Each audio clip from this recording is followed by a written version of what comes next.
Hi guys, I got called to do a quick tarot reading. Normally I would just do 3 for this rather than a full one. And the 3 and 4 were stuck together, like came out together. So I'm going to roll with that. Today is June the 3rd, 2024. There's a lot of planetary action going on today. There was a conjunction. Forgive me, I'm not an astrologer, so I can't remember which one it was. But there was a lot of Mercury and a lot of Jupiter going on currently at the moment. So I'm going to get straight to it. So we start with the Knight of Pentacles. This is someone that's actually taking the time to appreciate their surroundings, to actually closely look at whatever their next step is going to be, and to be definitive in the direction that they're choosing to take. It's one of the slower knights. He doesn't come charging forth like the others can. So this is very based on earth. It's grounded, mindful, and deliberation of how to take the best and most beneficial and healthy step forward in life. He's still armored, so perfectly ready for anything that might come his way. But rather than fixating on what could happen, he's actually sat there in the spot. He's looking at the pentacle, obviously, but he's got his head up high. Therefore, he can see all around. He's able to live in the moment, experience the moment, be mindful that something could come in from any angle, aware of the challenges of life, and that there can be times that we need to armor up and be strong, times that we are going to face conflict and challenges. But he's not taking it in a fashion whereby he's reactionary, or whereby he's flying past, trying to avoid or storm through any of the challenges. This is someone that's actually going to look at what's ahead, look at and experience what's happening on the day, and then find the best path forward through that day and into whatever they're facing up ahead. Very sturdy, very mindful, and very pragmatic. So I'm going to move on because he's not really telling me much else today, other than the red and black is kind of like giving the energies of strength to me at this time. And here is what is coming in. So you see the figure is facing that way, which is actually the opposite direction of the way that the knight is facing. So the knight is already deliberating how to then face this challenge or this person that's coming up ahead. Okay, this is where there has been some form of conflict or some form of upset. It doesn't look like war. It doesn't even look like anybody's injured physically. But obviously there's been something take place, maybe like a few words of disagreement, or a battle of wills.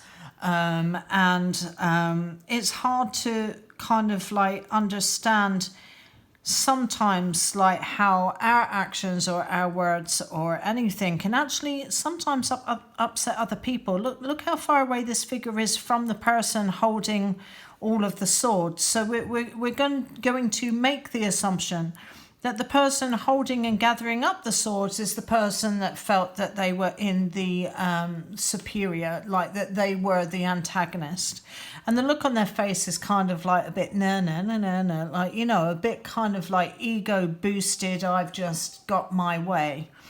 And this person back in the background, way over there, is absolutely fallen to bits. They're really hurt by this.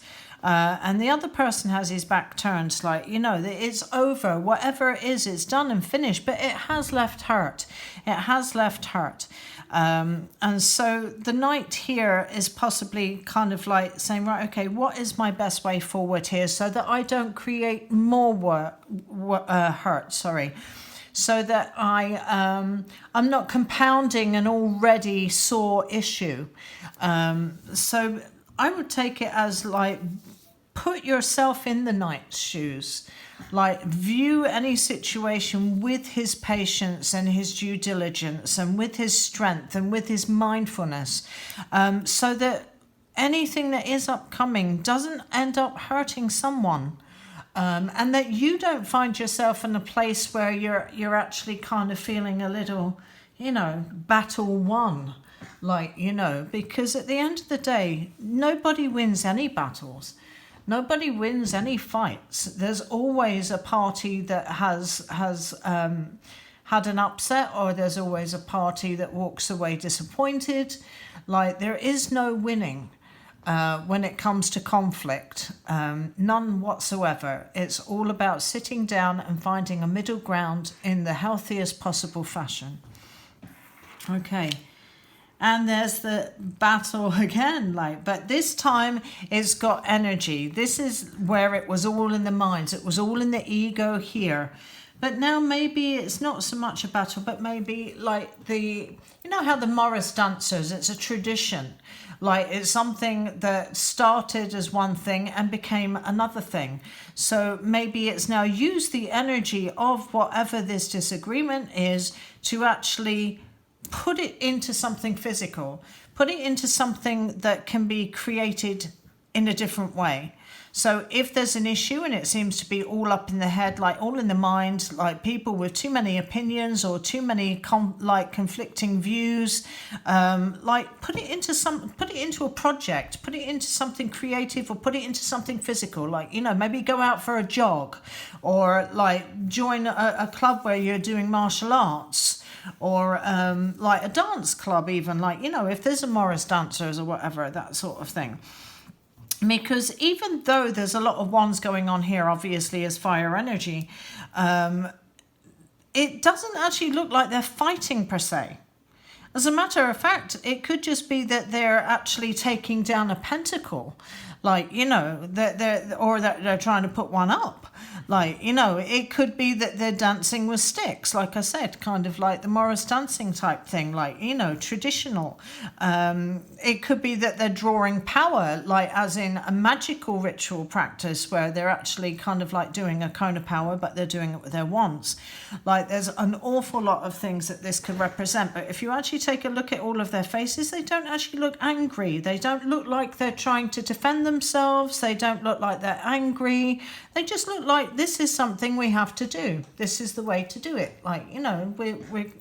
We're doing this activity and we're doing it together.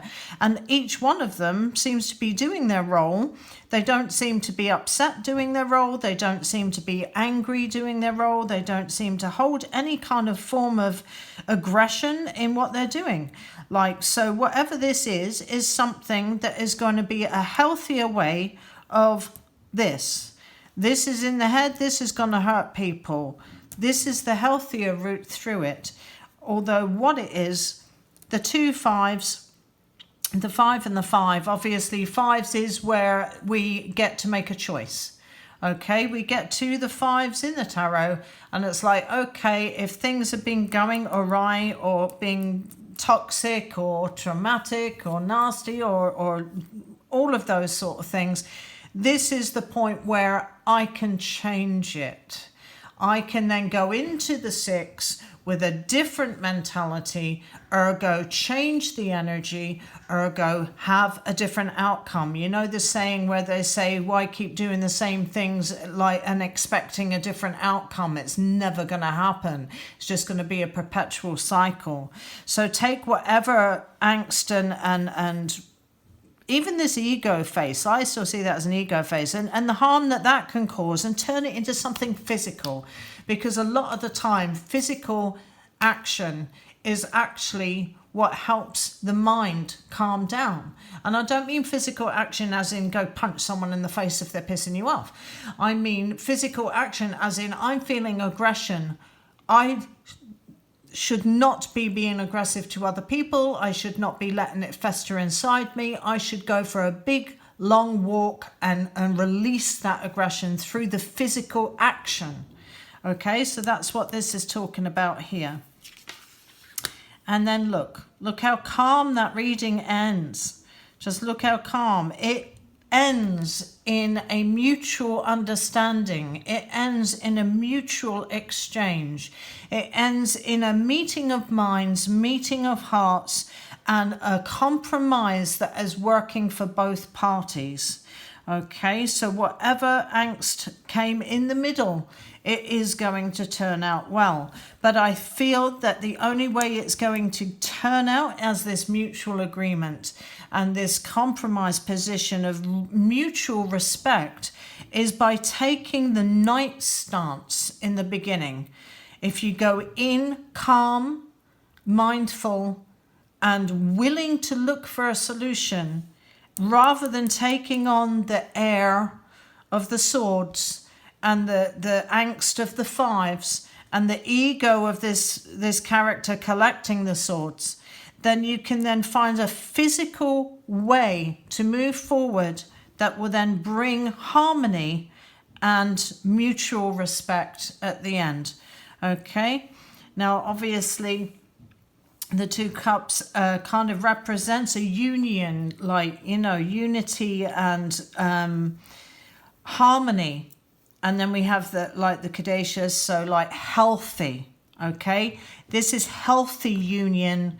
This is healthy two people facing each other, listening to each other, hearing each other, understanding each other, and respecting each other. And I always see this, even though it's probably not a Leo energy for that particular card, but I always see the winged lion as strength. Okay, there's added strength to this. There's added, if you work on yourself and work on any conflicts that come like into your world and do it in a healthy manner, then the universe is always going to provide you the strength and the way forward.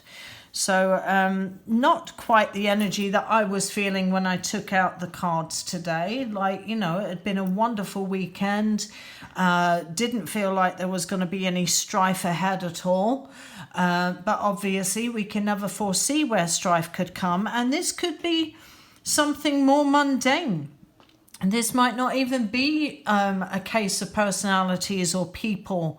It could be like a job. It could be like, for instance, like I will be having people come to fix some things in the house. Like, so maybe that is going to cause some sort of upset. Like, and it will be my mind that would then steer that into further suffering. Therefore, I've got to be mindful not to let that happen and to then like let the work go on and just accept the work being done, and then everything will be harmonious in the end of that. It can be whatever is going on in your life or whatever could be coming into your life in the near future. Either way, I hope that this has been helpful, and take care. Thank you.